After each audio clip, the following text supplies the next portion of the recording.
Hello everyone. Hope you're all having an amazing Sunday. I'm Dr. Shruti Rathi, periodontist practicing in Mumbai, and I'm the creative director of wikidence.com. I have with me Dr. Shelly Luthra, who is also a periodontist and is currently pursuing her PhD from Eastman Dental College, UCL, London. She is the marketing director with Wikidence. We both welcome you all to Wikidence's first live session. So before starting up with the webinar, I would like to take this opportunity to introduce our initiative, wikidence.com. So we all know that dental industry is ever changing. Latest technical advancements continue to provide our industry with the impetus to keep evolving. That is why it is necessary to upgrade ourselves on a regular basis. And I think one of the easiest way to do so is by attending CDEs. Last 6 months of pandemic has brought a lot of hardships on all of us, but it has also brought with itself one advantage, and that is world-renowned speakers are now conducting webinars and courses online. So now we have the opportunity of attending these webinars from the convenience of our home. But how do we keep a tab of all these courses happening all over the world with advertisements popping up everywhere on the internet? Facebook, Instagram, Telegram, Snapchat, WhatsApp, etc., etc. This is where Wikidence comes into picture. Wikidence.com is created for the sole purpose of solving this problem faced by enthusiastic dentists like all of us. It is a website where every dentist can find their dental course according to the subject or topic of their choice. Wikidence is one-stop platform which bridges the gap between academies conducting dental courses and as well as students and dentists who are looking to upgrade their skills through these courses. Also, it aims to encompass everything relevant to dentistry through informative blogs, vlogs, latest news, etc. So therefore, I request you all to kindly visit wikidence.com and give us your valuable feedback. I would also like to thank all our visitors because we have been getting an amazing response in last 6 months. And I would request Dr. Shelly Luthra to share with us brief report as well as details of today's webinar. Hope you all have a good time. Dr. Shelly? Hello, everyone. Welcome to the webinar today. Firstly, I would like to thank all the stalwarts of dentistry who have been conducting such informative webinars. And I would like to thank all of you for your regular visits and support. This is what encourages us and keeps us improving our work. And I'm saying this because we've had around 3,500 unique visitors per month during this lockdown, as Shruti mentioned. We've had over 2,000 new subscribers join to our group in the last 5 months only. Our page where we update our webinars daily has been most visited, and we've had around 40,000 new views in the last 5 months. So once again, I'd like to thank you all and request you all to please continue to support us. Coming to today's topic, the topic today is the importance of website design. We all know that living in the digital world today, a website is crucial as it is the face of our business and it sets the first impression. Of course, a beautiful looking page will make sure that you have leads which stay on your website. But equally important is the fact that you have to have the quality and content in the website, which ultimately helps convert your visitors into your patients. So today we have with us Dr. David Wank, who will enlighten us with the do's and don'ts of a good website. Dr. David Wank is a practicing general dentist and an authority on dental website development, SEOs, and analytics. He holds a DMD from Harvard and is the president of Short Hill Design, a decade-old internet marketing company for dentists and physicians. Dr. Wank lectures across USA and has developed CE programs for dentaltown.com. He's the author of the book Internet Marketing Workbook for Healthcare Practitioners and is the creator of a Content Dentist, which is a website where dentists can find professionally developed website contents and blog posts. His most recent course is Google Essential Analytics for Healthcare Providers, which is available now. So without further ado, let us introduce Dr. David Wank. Dr. Wank, welcome. Warm welcome from everybody in India on this Sunday evening. Thank you. Thank you so much for having me. Thank you for inviting me. I am excited to be here. Can you see my video? Can you hear my audio okay? Can you hear my audio? Yes, Dr. Wank. Audio is good and video is good. Okay, just want to make sure. I'm going to share my screen, and then we'll just verify that we can all see that, and then we'll get started.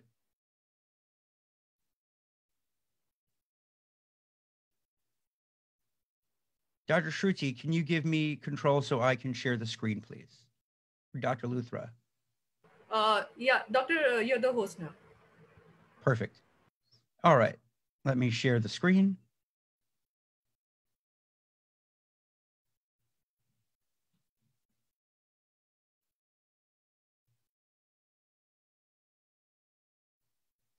Okie dokie.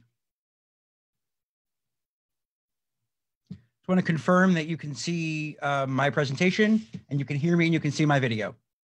Yes, Doc, we can see you. Okay, so let's get started.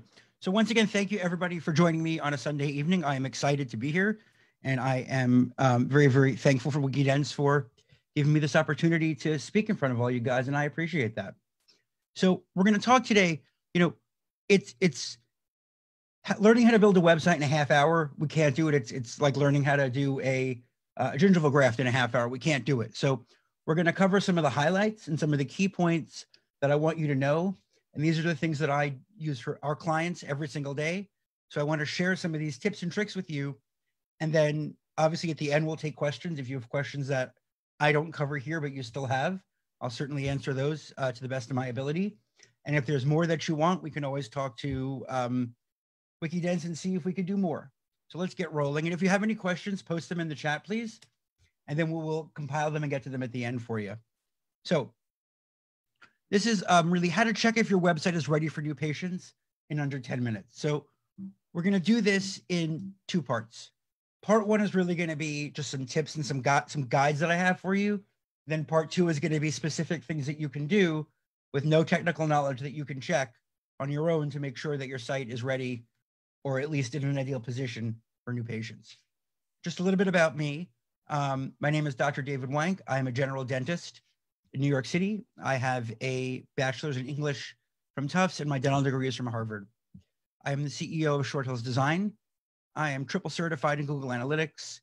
I'm the author of Internet Marketing Workbook for Healthcare Providers, and I'm the founder of the Internet Marketing Healthcare Providers Facebook group.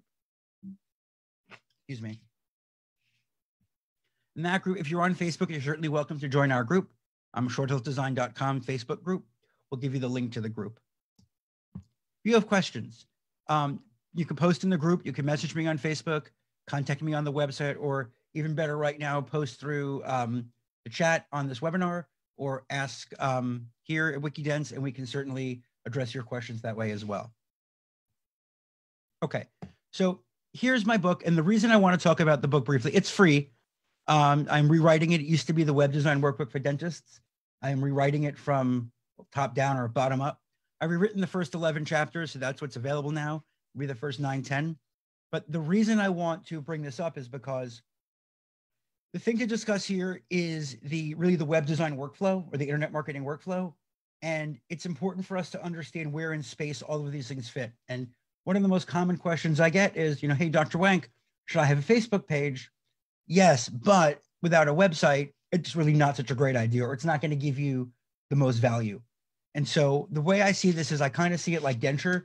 I've been practicing for 17 years, a long time.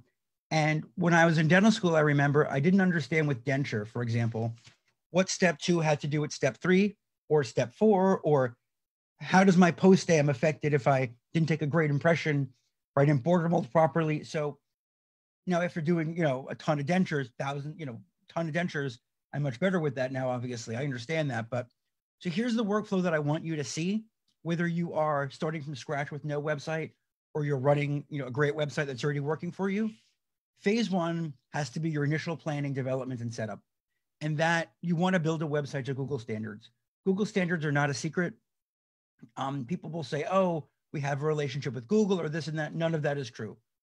Google has basically said, we want, these X, Y, and Z things to make a website, best for the internet. And we should go ahead and just follow those steps. And we'll talk about some of those today. And competition analysis right now is not that helpful, because you don't have to worry about who's next to you or who's not next to you, because what's going to happen is you're still going to do the same thing. whether it's like universal precautions, whether or not a patient, has an illness or something like that, you are still going to use universal precautions no matter what. You're not going to walk into especially now, but you're not going to walk into an operatory without a mask and then find out that the patient has, a head cold, and now you're going to put a mask on. So the easiest thing to do is come prepared with your universal precautions.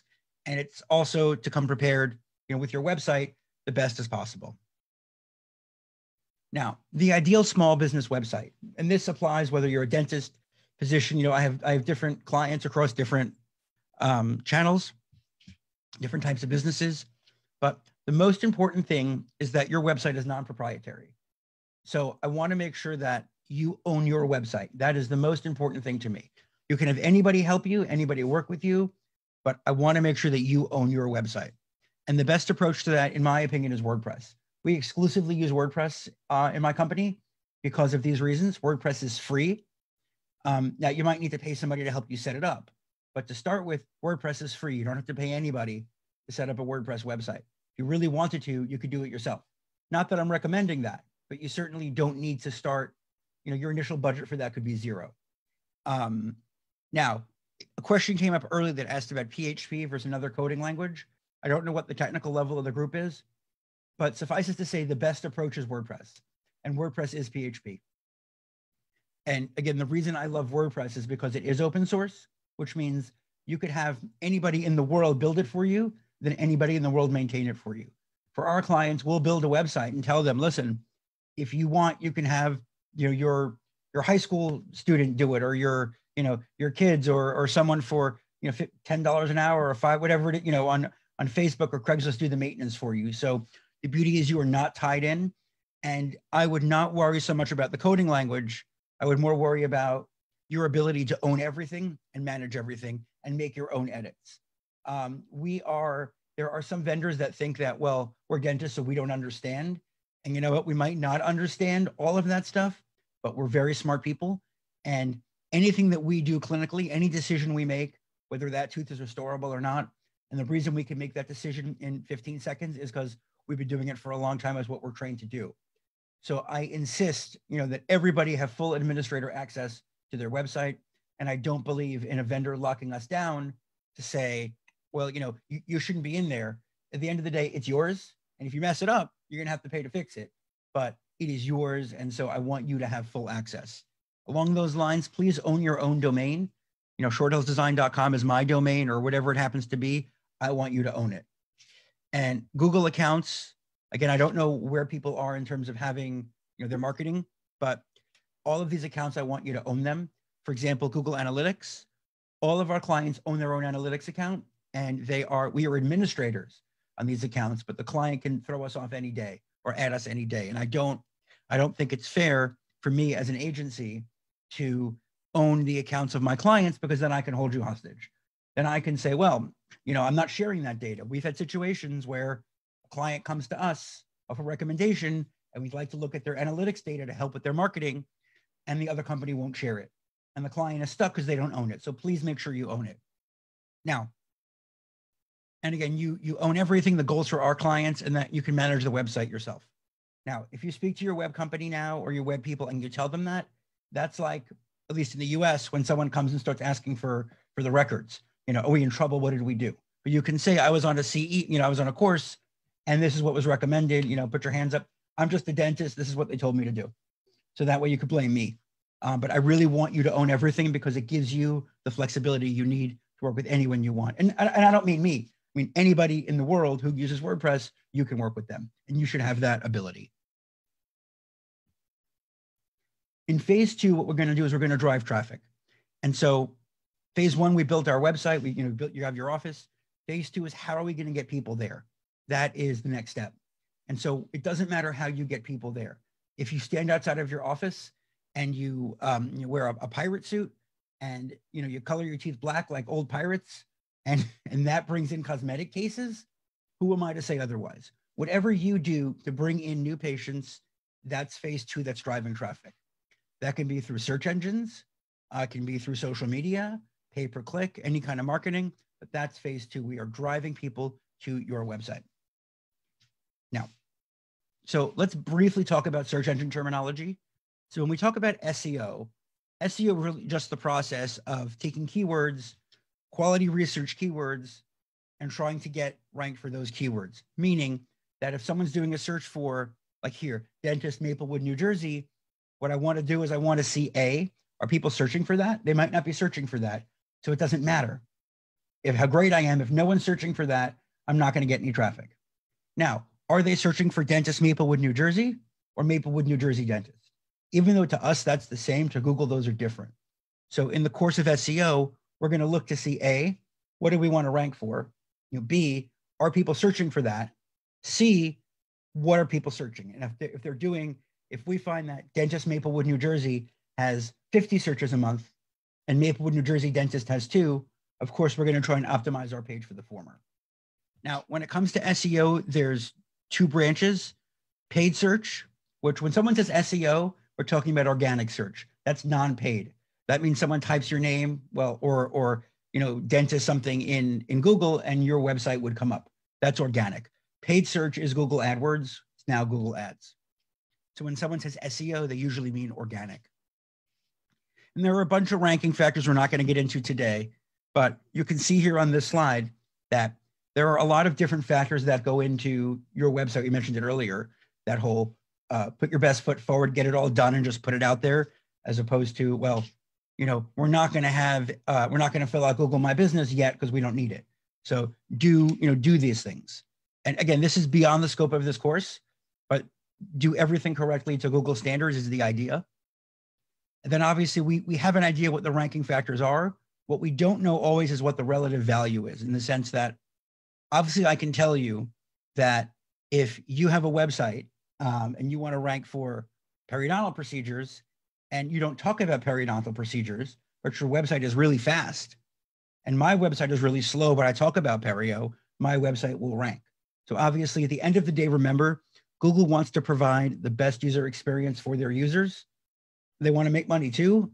But if we start doing a search for, periodontist and someone's website comes up that's not about a periodontist, they're going to find another search engine.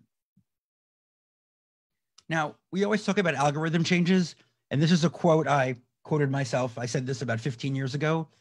What you hear about Google changing its ranking algorithm is mostly irrelevant. Keep publishing new quality on-topic content and you will do well. And what that means is that I was just looking at a competitor of ours put out an ad that said, well, Google makes all these algorithm changes, so you have to catch up. And that's simply not true. Google does change their algorithm every single day, and it's fine. But the weather changes every day, and you don't have to react like that to. It's not reactive. Believe me, if you're here and you're staying, in tune with dentistry and what's going on, you will hear if there are major changes that Google needs you to be aware of. And the major changes that we've had 2 in the last 10 years. The first one was mobile friendly, that, you have to have a website that looks right on a smartphone. And number 2 was the SSL. We're going to talk about that in a minute. But those are the 2 things that Google has said you must have at this point. And so remember, these are guidelines for every business in the world, whether it's Pepsi or Coca-Cola or a teeny tiny small business that has no marketing budget. Remember, Google has to appeal to everybody, because if it starts saying that, well, only companies that can afford to have SSL or can afford to do mobile friendly will be seen, you're going to eliminate an obscene amount of businesses. So just keep that in mind.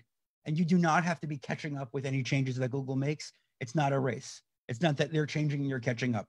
Do not lose sleep over that. Okay, where does SEO fit? SEO fits right here in phase 2, where we're driving traffic. Now, phase 3 is when it's like anything else, we want to analyze the data to see what works. And we get into conversion rate optimization. That is, we're going to see what works and what doesn't work. And the best example is I used to use Tempon NE when I was a resident many years ago. And then I think it was Zoom. And then I don't even remember. But now what happened is years ago, the rep introduced me to TempGrip NE, which I love. And so what I did is, though, when I first got TempGrip, I didn't use it for every single patient with their temporaries. What I did is I used it on 1 or 2 patients who live close by to the office. So if the cement wasn't good, I didn't have all of my, I didn't use it on a patient who lives 2,000 miles away. So that was conversion rate optimization. That was analyzing data. I wasn't going to take a new cement and use it on every single patient. I picked a couple of select patients. I tried the cement. It worked. I introduced it more and more to my practice. So that is conversion rate optimization. We just want to see what works. So if your homepage, if you have 100 visitors to your homepage and 95 of them come to that page and leave, there's something wrong with your homepage. And that's the kind of information that you want to be able to look at. So analytics. So I want you to make sure you have Google Analytics installed. It's a free tool that lets you independently track your website's performance. It is the EKG of your website. And we're going to talk about how to check that in a minute. And then phase 4, please make sure you have a backup and you own your own backup.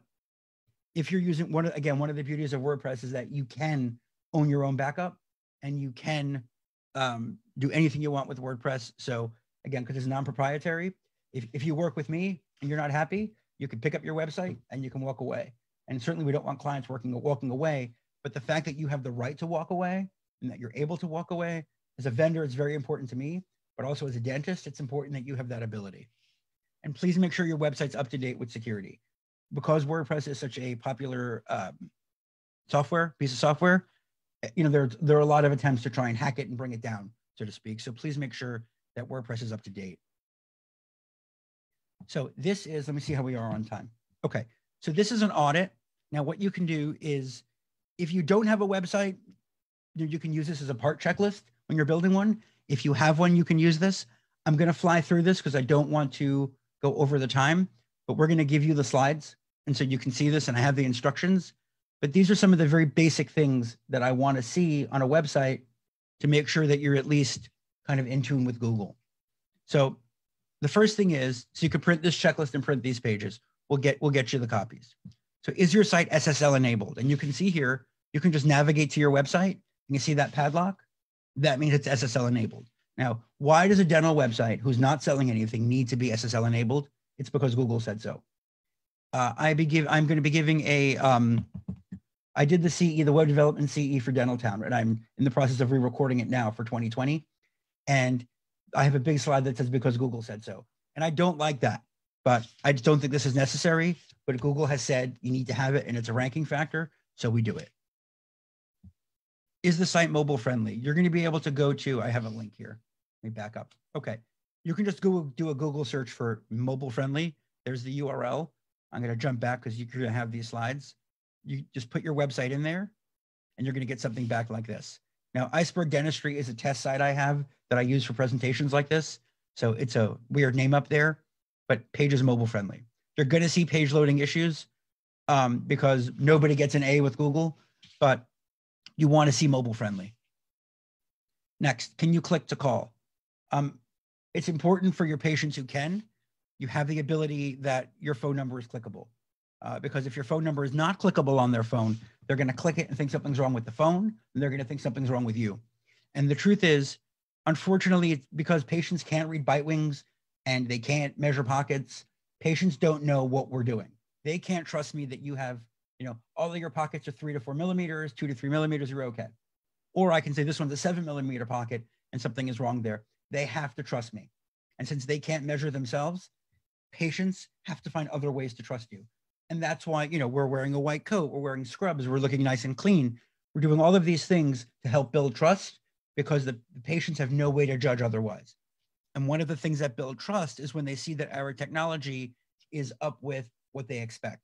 You know, social icons for the practices where it applies. I was lecturing years ago and I said, if you don't have a Facebook icon, you're a bad dentist. And I was kidding. And someone stood up and said, that's not true. What are you talking about? And I shook my head and I said, of course you're not a bad dentist, but how is a patient going to judge whether you're a good dentist or not? They're going to see a Facebook icon or they're not, or they're going to see bite wings and read them or not read them. So at the end of the day, they can't read bite wings. So they have to go by what they think. So if they expect to see a Facebook icon or a LinkedIn icon, even if, you know, my favorite lecture to give is social media for dentists who hate social media. That is my favorite lecture. I don't like it either, but it is the reality that we're in right now. And by having that icon, it shows that you are in touch or in tune. And somehow in the minds of patients, that might be the difference between you're a dentist I can trust and a dentist I can't trust. If you have a Facebook icon, that must mean you're taking a ton of continuing education courses. Clearly that's not true, but that, again, we have to think of what the patient's perception is. I could go to my office and I could wear yellow scrubs with a green coat. And I could say that the patients are going to look at me funny because they're not used to that. They're used to, blue scrubs and a white coat. Why? It's what they're used to. Now, does your homepage have a clear call to action? Even if you have a one-page website or a very simple website, I want you to have one call to action. And the call to action is the most important thing you want them to do. Close your eyes and think about, if I could have people who come to my website do one thing, what could that one thing be? And notice, at least on my website, that one thing is not make an appointment. And the reason is, I don't know you, you don't know me. So let's just assume, for argument's sake, you wanted to come to us for some website work or consulting, whatever it happens to be. And you don't know about me. You find me on the internet. Are you going to come here and click make an appointment or schedule a consultation? Probably not, because you don't know who I am. You're going to browse around first. You're going to learn what I do, make sure you like my style or my writing or whatever it is, and then you'll contact me. Same thing with patients. A lot of people, I just posted about this on Dental Town, and I just talked about it in a lecture earlier this week. If your initial call to action is make an appointment, then that doesn't give anybody a chance to get to know you. And so I'm encouraging people not to have that as a call to action. Have something such as learn more or meet the doc, meet Dr. Wank, or whatever it happens to be, whatever is important to you, whatever you want to promote. If you want to promote periodontal health, if you want to promote restorative dentistry, whatever it is, try it. And then we talked about part 3. You can split test that. You can take this, and this is more advanced, but it can be done. So I have a start here button.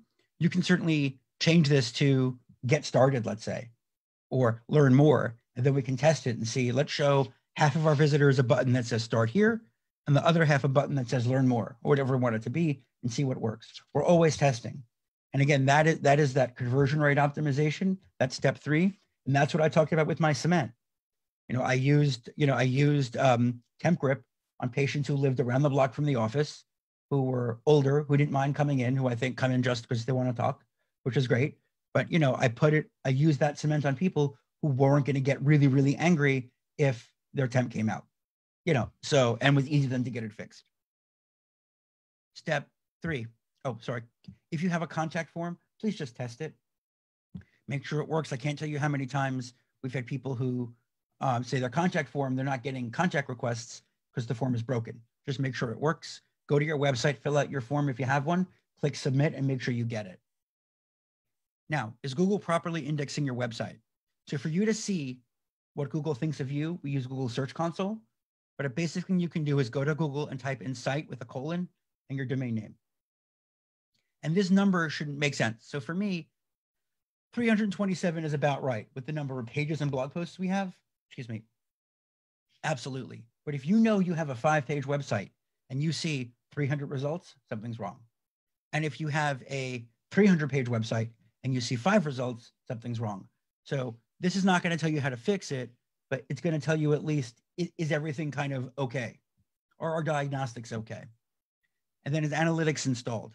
If you don't know if it's installed, you can right-click anywhere on your screen to bring up the contact menu here. Left-click on View Page Source. And again, you'll have these slides. You can type in UA here, Command F to bring up Find, type in UA and look for the text that has UA in it. Mine says disable because of a plugin that we use, but this is how you test it. And again, I'm moving to save time, but you will have these slides and you can print these out and go step by step. Page speed insight. So this is what Google thinks about your site. And I don't have enough time to really get into page speed insights, but don't panic. There's a lot of things going on in insights that work against us. And part of this is designed, I think, so that Google can have consumers flip out and have their web developers do more Google things. That's just my opinion, to get these numbers up. So I would want to see your desktop in the 80s or higher, and mobile we can try and get in the 50s, maybe 60s or 70s. But I would not lose sleep at night if this is the issue. Normally, to fix this, you throw 1 or 2 switches and it's fixed. Remember, if you have a website that's, we talked about before, if I want to, promote my perio practice and I have an 89 and a 51 and it's all about perio, and another office has 99 and 99 and doesn't talk about perio, I'm still going to rank for perio. At the end of the day, it's what's the best user experience. And you want a really fast or a really wonderful website that doesn't talk about what the person is interested in, or a website that's not as great, but it's on topic. Lastly, just some resources for you. If you're interested in learning more about WordPress, there's plenty of free tutorials on the internet. I have a free course on shttraining.com, should be HTTPS. This is a free 7-minute course that just teaches you the very, very basics of WordPress, just the things you have to know to manage a WordPress site, like installing plugins and running a backup. And I have my Google Analytics Essentials course for healthcare, normally $297 US, but we have it today, $20 USD with a coupon code that will follow. And that will teach you, that will take you from start to finish on analytics, on how to basically start with creating a Google account to installing analytics on your website and understanding your own data. And that is it. So here's my contact information. You can always find me. Probably the best place is, on the web, Facebook, but, feel free to get in touch. I'm going to turn the presentation over now, and we're going to take some questions. Thank you, Dr. Wank, for an insightful presentation. I think we've got some hang of how to manage our own websites. The basic bottom line being that we should be our own masters. Now Absolutely right. Yeah. So I'll be asking you a few questions which have come through our live chat and other platforms. The first one being that somebody has put in a question like, some designers told me that PHP format is better. Is this correct or not? You kind of answered it, but I'm just repeating it for people who might have this question. So is a ceramic crown better, or is a gold crown better, or is a PFM better? And the truth is, it just depends on how the crown fits, right? So at the end of the day, it doesn't really matter what programming language you're using or what cement you're using. It's what are the other properties that I want? So if you want to be able to drill that crown off one day, you'll probably use a PFM, because it takes forever, to drill through ceramics. So it's about what do you want to do?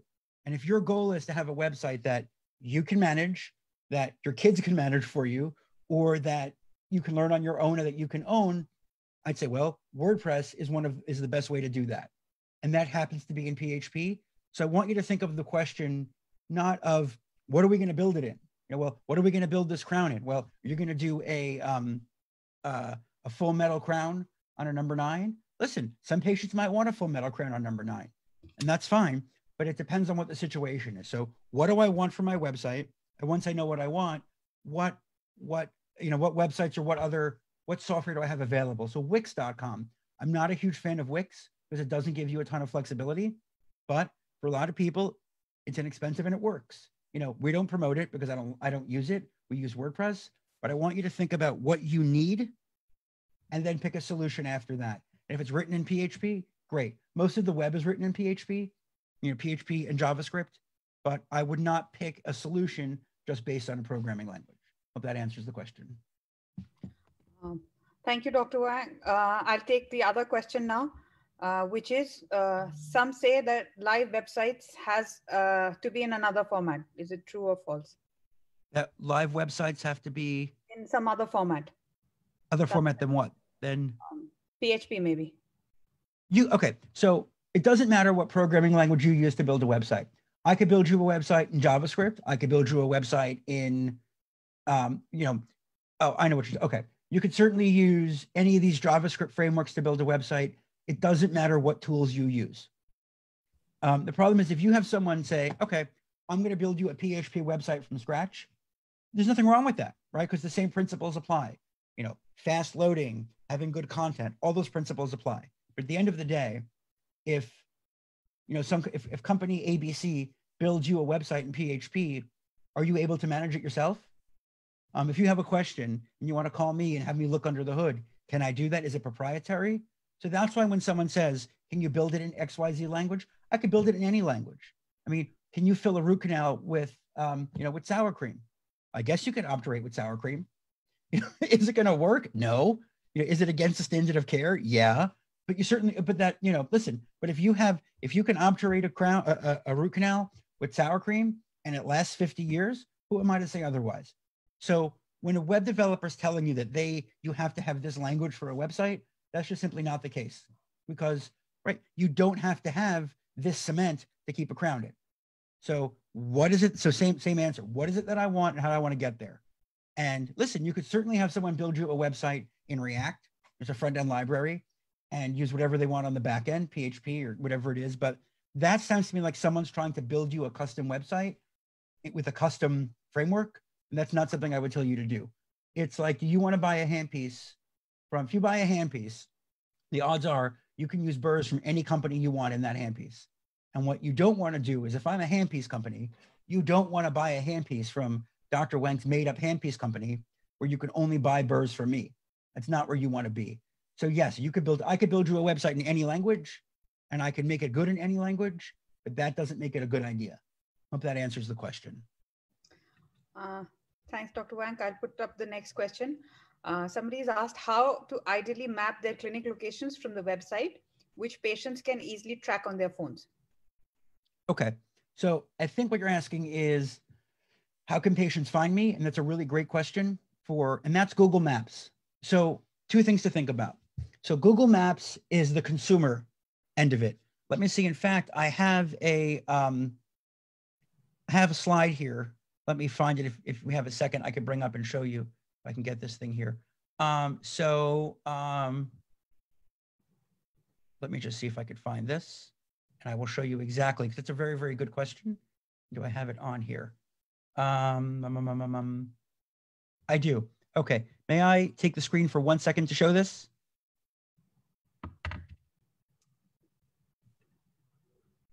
Shruti?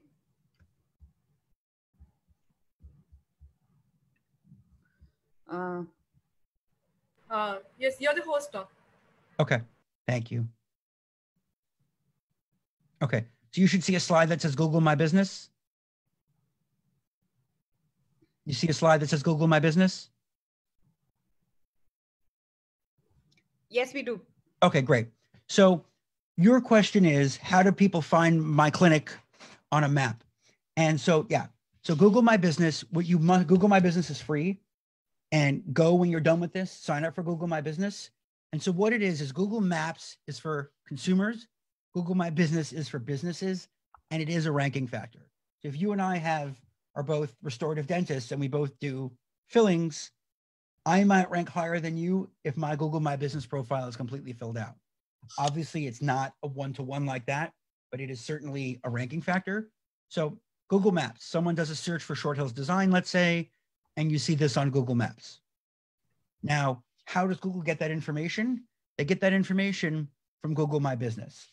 So again, as the business owner, you go to Google My Business, it's free, sign up for it, and you fill out your profile. So all of this information, the address, this is an old address, the address, the phone number, the hours, all of these things, these are coming from the Google My Business listing. So Google Maps, consumer types in, Dr. Wank's dental clinic, and then the listing comes up here. And the information that is populated in that listing comes from Google My Business.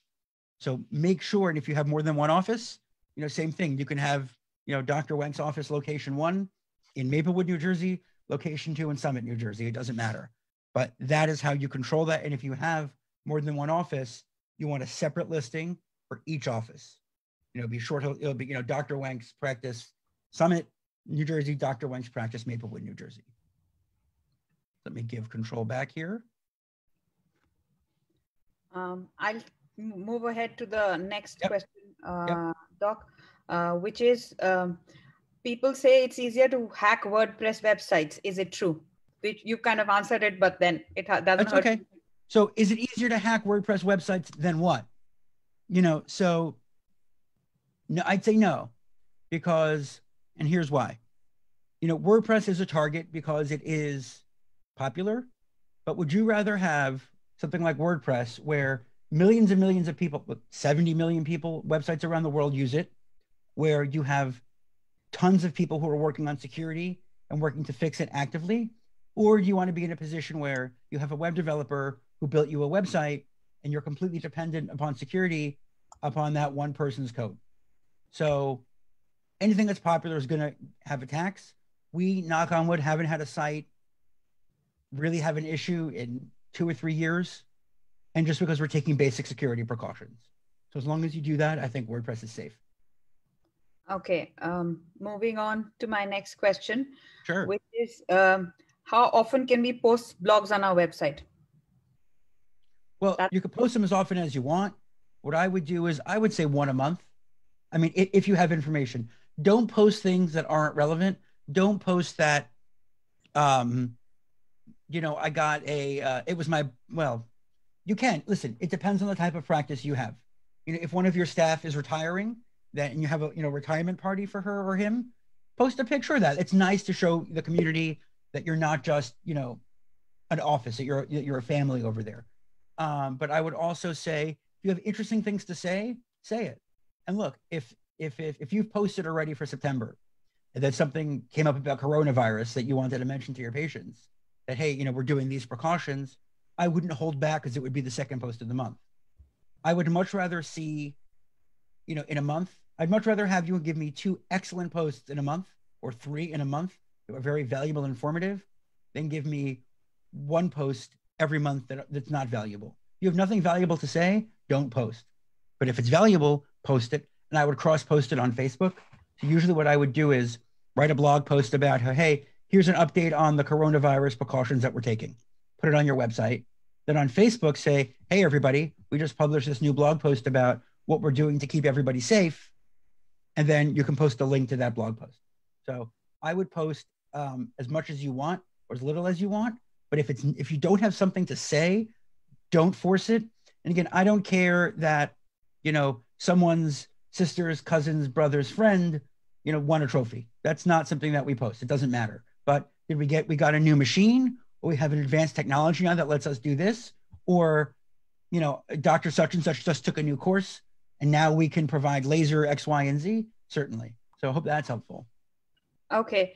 The next question I'd like to ask is, somebody's asked how to reduce server response time, which came as a result of my website in Page Speed Insight. That's the question, how they framed it. What was the beginning of that question? How do you reduce the server response time? Okay. Okay. Server response time has to do with the hosting itself. Because server response time isn't just one thing. There is time to first byte, and there's things like that. So you would have to look at that in a bit more detail to see, what exactly is happening from the server response time. Because there's a bit that goes into that. Because what happens is when the request is made to the server, there's SSL negotiation. There's a bunch of things.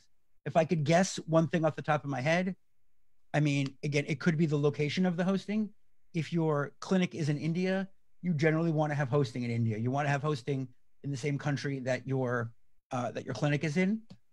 It's not required, but obviously it's shorter for the data to get there, even as fast as it is. But if it's server response time, I would talk to your web people, but look at the SSL negotiation. That could be slow. And again, depending on where you're seeing it, it could be something even as simple as images that are too large.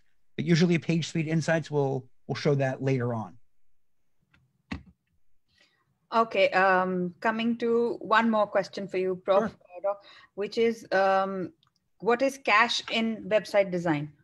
Okay, so what a cache is storage. So when you go to the web and you go, let's say, to wherever, CNN.com. So you have a brand new computer and you go to CNN.com, and it's going to take, let's say, I'll make it up, 4 seconds to load, because your browser has to download the CNN logo and all the fonts and everything from CNN. So now what happens is 2 days later, you want to go back to CNN to read another article, and it loads in half the time. And why is that? And that's because the browser is smart, and the browser said, you know what? The CNN logo doesn't change. The CNN navigation items don't change. So what a cache does is it says to the browser, to Firefox or Chrome, it says, hey, Firefox, hey, Chrome, what we're going to do here is we're going to save these elements that are used over and over again, so the browser doesn't have to download them every single time. And that's called caching.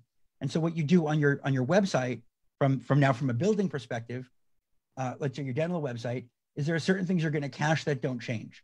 Your navigation doesn't change. The picture of you on the Meet the Doctor page doesn't change. And so when you're setting a cache, you're setting a cache policy so that the user, basically, the browser will download a lot of your website. So if the user goes there a second time, it doesn't have to reload the whole website. And then we can decide what we want to cache and not cache.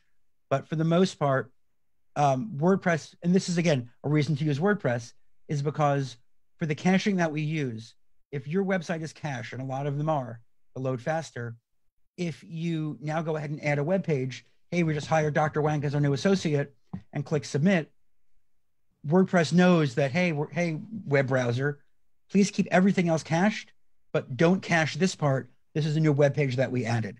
And that's something that when you're using WordPress with a plugin, WordPress can do that for you. Whereas if someone's just building your website in PHP, now you've got to say, or in JavaScript, hey, can you match that feature of WordPress? So going back to that security question, the advantages of what WordPress brings in the package outweigh the risks. And look, I have lectured twice for WordPress. I've lectured in New York and New Jersey for them at the WordCamp, where I teach the course, how to work with healthcare providers on their websites. But I make no money from WordPress. I have no financial, benefit from WordPress. I have nothing like that. I use it because it's great, but that's the answer for caching. Okay, I'll start taking the questions now, which we are kind of, bundling around SEOs. The first question is, for SEO's sake, should we name the dental clinic based on the area where we practice, or should we focus the name being unique and which is not taken by anyone else? That's a great question. 15 years ago, I would say yes. Now it doesn't matter. Listen, if you can find I always want you to have the .com. That's the most important thing. I would rather you have, like, for example, I practice in Tribeca in New York City. If I could get Tribeca Dentist, that would be great, but it doesn't really matter. It's not going to help with ranking. What's more important is I want a name that your patients can remember and a name that's easy to type in. Don't do something like Dr. Wank Dental Office across the street from the yummy restaurant, because it's too difficult. And I would much rather have, if I could get Tribeca NYCDentist.com, great. .net, probably not. So I want you to try and get the .com, and I want you to get a name that matches your practice or your name, but that's easy to remember and easy to type, not too long. Don't use any of these new domains, the dentist, .office, don't use that. Use .com if at all possible. Okay.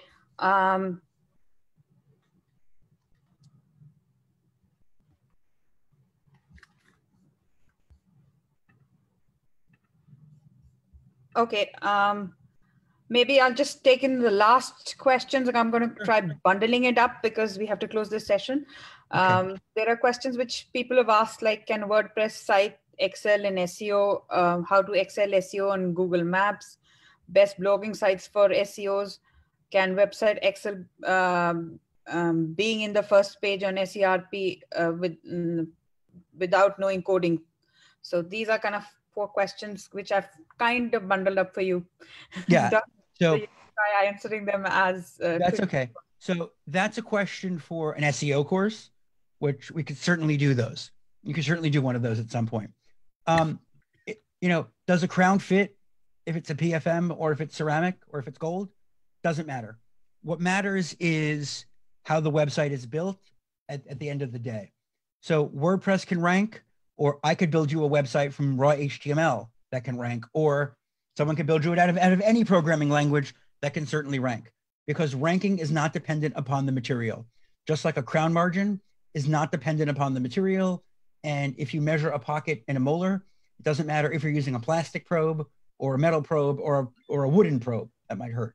But as long as they're calibrated properly, it doesn't matter. So that answers that first question. In terms of getting seen on Google Maps, all of this is just it's a big competition. And the more competitors you have, the harder it's going to be to rank. In terms of maps, I want you to fill out your Google My Business profile 100%. That doesn't mean 98%. It means 100%, because it's a ranking factor. And like we said on those slides with the maps, that is what helps with getting you on maps, making sure that's consistent. The other question was about, can you do it without coding? Absolutely. I mean, you can certainly rank without coding, because right now, because what you want to do is you want to have that website built to standards, which someone can do for you.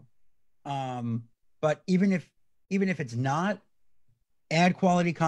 At some point, you're going to need to have someone look at it for you.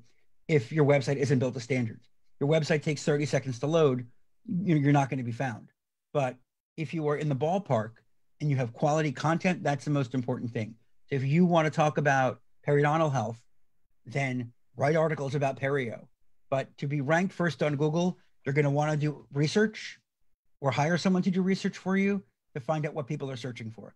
I don't want you writing a long, pages and pages about, the systemic oral connection with periodontal disease if nobody's searching for that. I find that interesting. But as a consumer, they might want to know, why are my teeth loose? And that's much more important to them versus for us, what kind of bacteria it is, that's causing the systemic problem. Okay, Doc. I'll take in the last question from the house and then we are closing the session. Okay. Is it better to start the new website with SEOs rather than redesigning and re-innovating a 3-year-old website that did not have SEOs? Okay, so what we do is, in that situation, we do a traffic versus messaging study, because again, you ever have a crown that looks kind of old that at some point it's going to be another crown, but right now it's okay and there's no decay around the margin, and radiographically it looks okay. So I don't want to tell you to take a wrecking ball to a website. The truth is, it depends on how it was built and what's there.